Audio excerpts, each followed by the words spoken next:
শোনো না রূপসী, তুমি যে শ্রেয়সী, কি ভীষণ উদাসী প্রেয়সী।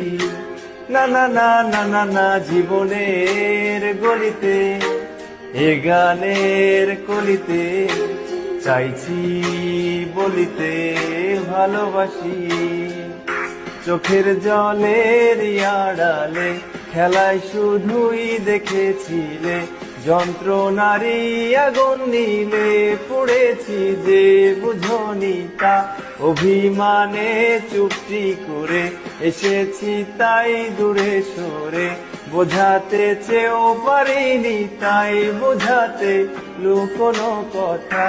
ইট পাথরের শহরে গাড়ি বাড়ির বহরে খুঁজছে মন ভীষণ করে দীপানিতা।